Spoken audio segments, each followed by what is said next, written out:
Listening strategies for the Ielts test. Unit 1.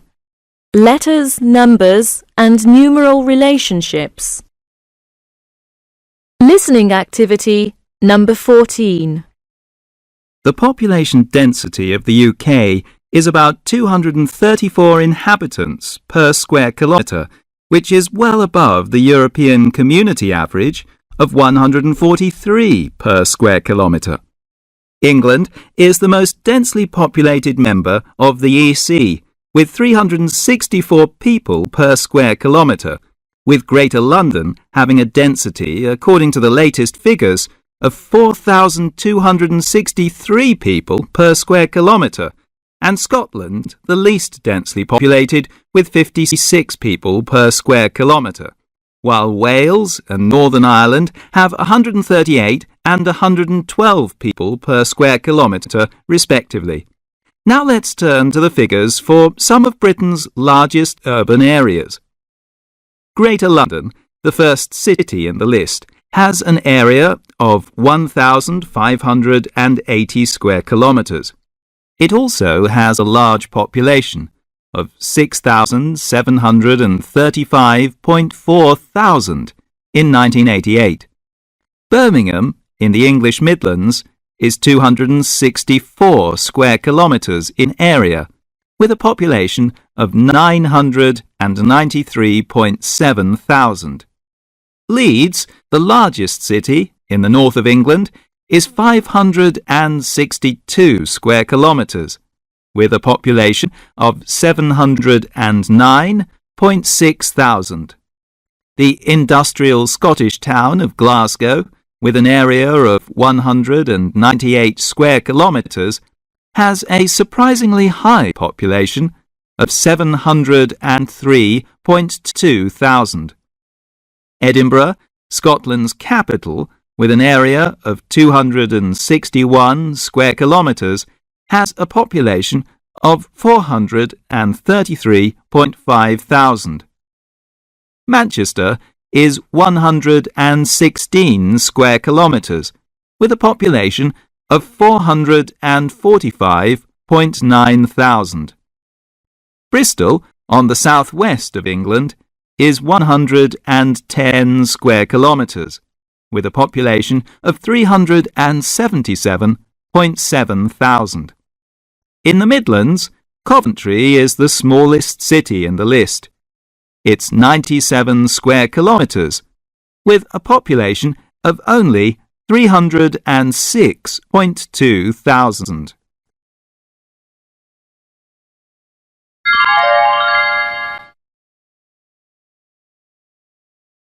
Listening activity number 15.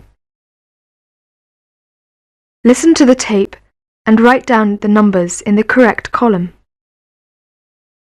In 1985, there were 6,261 full-time undergraduate students, with 3,472 men and 2,742 women at the university. The distribution of these students was as follows. Beginning with the field of science, we find high domination of the field by men, with 1,137 men and 616 women enrolling in science. Next, in the field of social science, we again find domination by men, the figures being 484 for men, 401 for women. In the field of engineering, the difference is even greater. The number for men is 509, while only 56 women are enrolled in engineering. In the field of arts, the number for men is 593, and for women it's 943. This is the first field we find dominated by women. In medicine, there are 306 men and somewhat more women at 336. This is a second field in which women lead. Turning to dentistry, as you might expect, the field is dominated by men. The number for men is 139, and for women it is 107. In law and in veterinary science, we are happy to see there isn't much difference between men and women in these two fields. In law, men number 182 and women 171. In veterinary science, the figure for men is 110, while for women it is 104.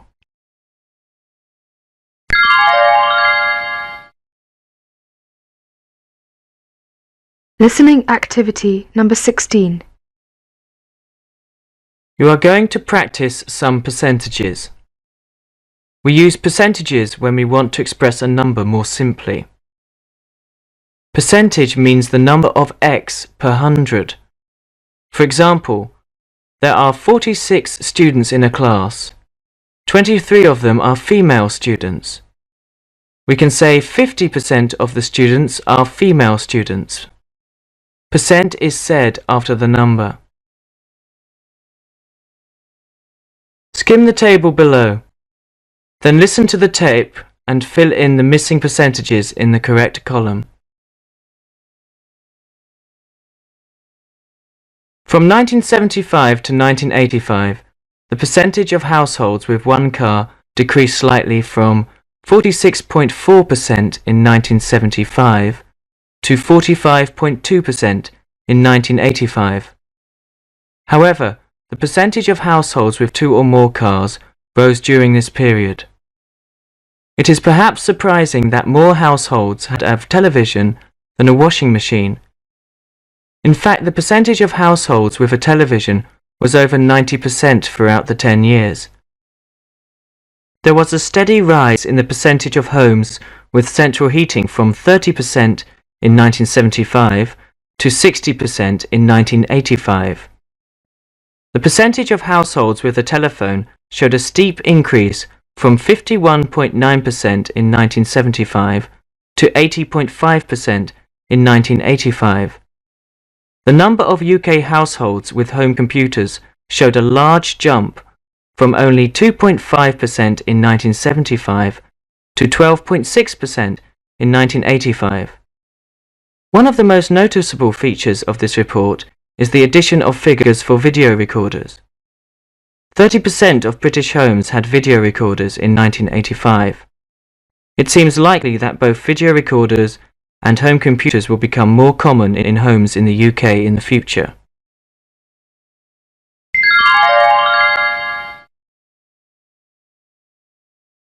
Listening activity number 17. You will hear a talk about British trade in 1987. As you listen, write down the numbers in appropriate places. Good morning. I'd like this morning to continue our discussion about British trade, and I have brought a couple of pie charts that I'd like you to look at. They give information about British trade by geographical distribution in 1987. The left pie chart is for exports, and the right one is for imports. Now let's look first at the left pie chart, the exports pie chart. You can see the European Community accounted for 49% of Britain's exports trade in 1987, and the other developed countries accounted for respectively North America at 16%, the rest of Western Europe outside the European Community at 10%, and the other developed countries accounted for 5%. These shaded areas represent the developing countries portion. The larger one is for the other developing countries, except the oil exporting countries, which accounts for 11%, and the smaller, which is for the oil exporting countries, received 7% of Britain's exports in 1987. The last and smallest was Britain's rather minor exports to former centrally planned economies, and this figure was only 2% in 1987. Now let's take a look at the right pie chart, which is for imports. The distribution here is roughly similar. The European Community accounted for 53% of Britain's imports in 1987, and the other developed countries accounted for, again, a large portion. The rest of Western Europe imported 14% of Britain's imports in 1987. North America accounted for 11%, and other developed countries represent 8% of Britain's imports in 1987.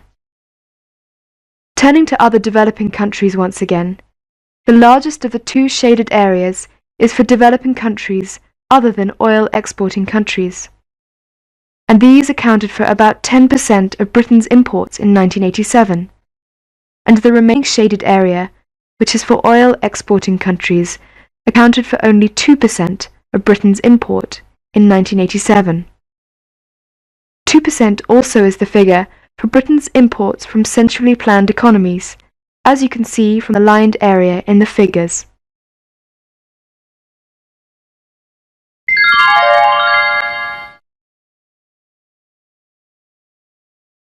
Listening activity number 18. You are going to listen to a talk. Look at the table below first, then listen carefully to the talk and fill in the percentages in the correct column. Researchers have done some investigation into what young people believe is a woman's place in society. Here is a report on some of their findings. The Chinese are consistent supporters of sex equality, with only 12% of young people believing that a woman's place is in the home. 93% are enthusiastic about sharing the housework, and 85% of them believe that women should be paid the same for doing the same job.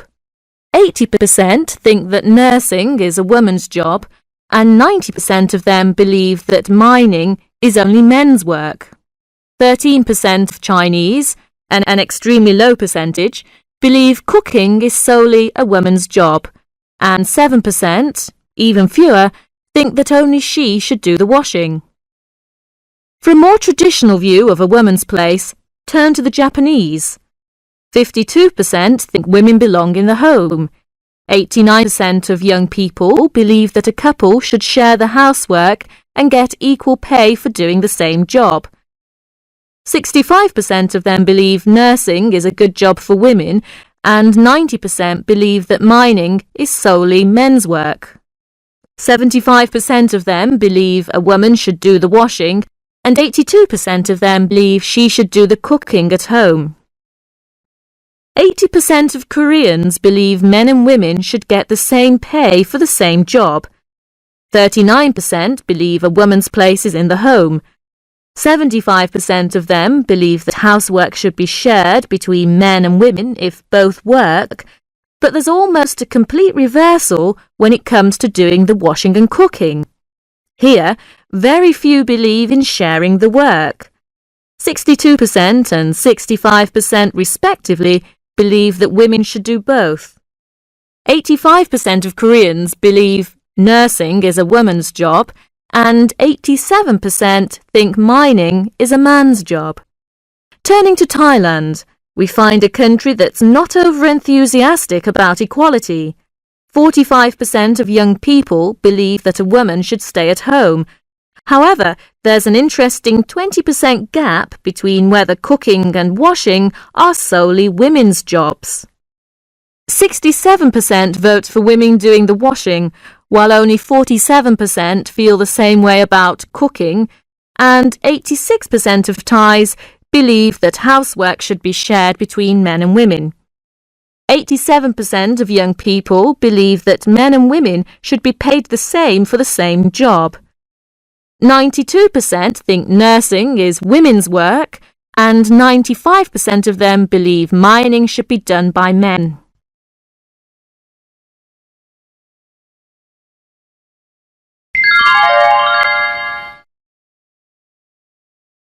Listening activity number 19. You are going to practice some dates. Dates in Britain can be written in two ways. Number 1, in numbers only. Day, month, year. So 6/3/94 is the 6th of March, 1994. Number 2, in numbers and words.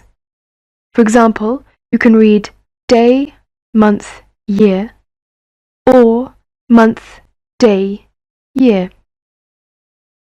For example, 21/12/1994, you read 21st of December, 1994, or December the 21st, 1994. Listen to the following dates. As you listen, tick the correct letter A or B. Number 1. When is Lincoln's birthday? It's February the 12th. Number 2. Do you know Valentine's Day? Yes, it's February the 15th. Oh, sorry, 14th. Number 3. When's Washington's birthday? It's the 21st of February. Number 4. Do you know when April Fool's Day is? Yes, of course. It's April the 1st. Number 5. When's Easter?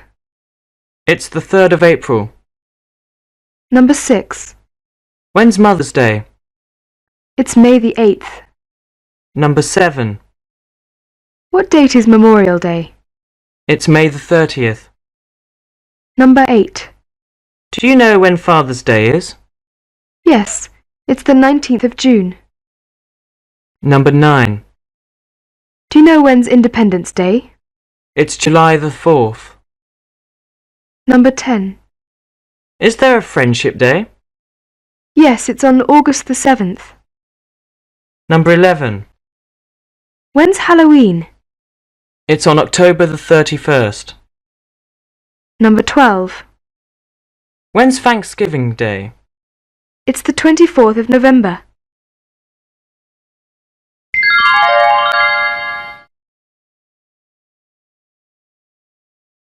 Listening activity number 20. You're going to hear about the circulation of some British newspapers and when they were founded. Listen to the tape and write down the numbers in the correct column. The British are a nation of newspaper readers. Many of them even have a daily paper delivered to their homes in time for breakfast. British newspapers can be divided into two groups, quality and popular. Quality newspapers are more serious and cover home and foreign news thoughtfully, while popular newspapers like shocking personal stories as well as some news. These two groups of papers can be distinguished easily because quality newspapers are twice the size of popular newspapers. Now you are going to hear about the circulation of some of these two groups of newspapers in 2003 and when they were founded. First, quality daily newspapers. The Daily Telegraph was founded in 1855 and its circulation was 990,000 in 2003. The circulation of the Times was 690,000 and it was founded in 1785. The Guardian was founded in 1821 and its circulation was 410,000 in 2003. The Financial Times was founded in 1888 and its circulation was 450,000. Now we come to the quality Sunday newspapers. The Sunday Times was established in 1822 and in 2003 its circulation was 145,000 and the circulation of the Observer was 480,000. The Observer was founded in 1791. The Sunday Telegraph was established in 1961 and its circulation was 830,000 in 2003. Now let us look at the circulation for popular daily newspapers in 2003. The Daily Express was founded in 1900 and its circulation was 1 million. And The Sun was founded in 1964 and its circulation was 3,730,000. The Mirror was established in 1903 and its circulation was 2,130,000. The circulation of the Daily Mail was 2,470,000 and it was founded in 1896. Now let's look at the popular Sunday newspapers. The News of the World was founded in 1843 and its circulation was 4,100,000. The Sunday Mirror was founded in 1963 and the circulation was 1,880,000. The People was founded in 1881 and its circulation was 1,390,000. The Mail on Sunday was founded in 1982 and the circulation was 710,000. The Sunday Express was founded in 1918 and the circulation was 850,000.